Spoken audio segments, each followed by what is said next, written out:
real talk, why do you think, what's the number one reason people don't save for retirement? I don't think they need to.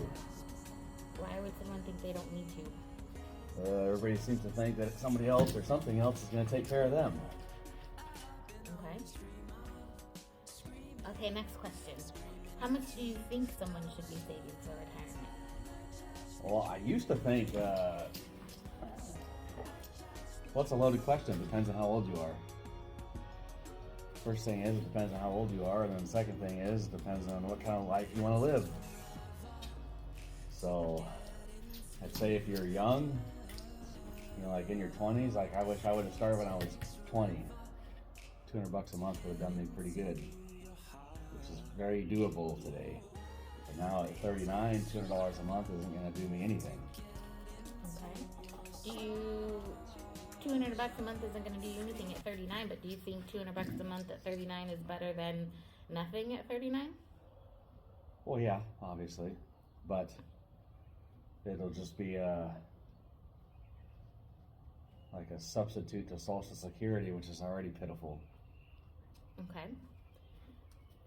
So, moral of the story there is ideally start earlier, but if you can't save, like the rule of thumb, your age plus 0 is the general rule of thumb for saving for retirement. So if you're 39, you should be saving $390 a month. But the reality is for some people that's not doable. Yeah.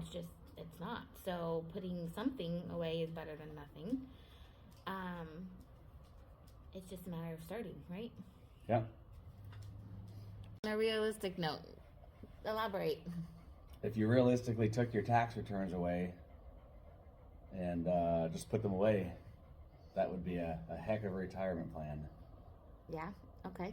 So if I was 20, I'd put $200 away plus every tax return I got. Because, once I bought a house, some of my tax returns were in the 15K range. We all get them. Maybe not 15K, but I was claiming 0 to 0 even though I had dependents just because it was an easy savings account. Yeah.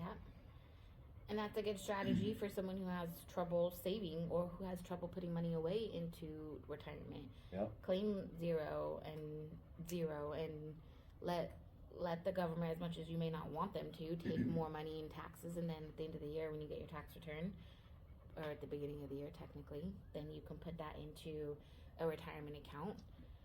And depending on your circumstances, there's a multitude of options that you can look at, but the key is putting something away and leaving it and setting it and letting it grow.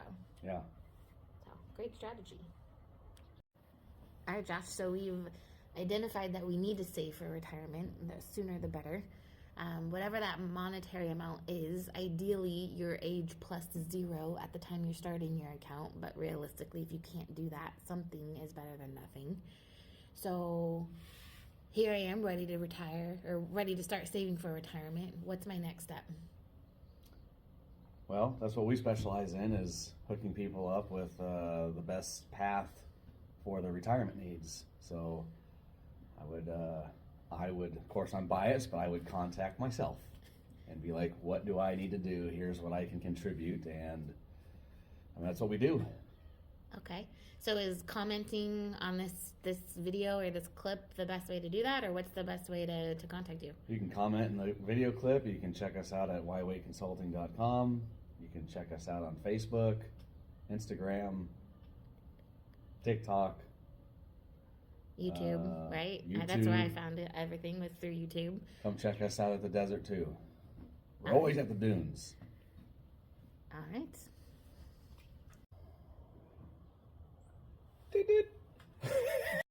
Okay, go ahead. Pick back up what you were just saying there. On a realistic note. This is the way I live. Okay. Yeah. No, seriously though, you were just saying something about your tax return. You gotta delete that part. On a realistic note, elaborate.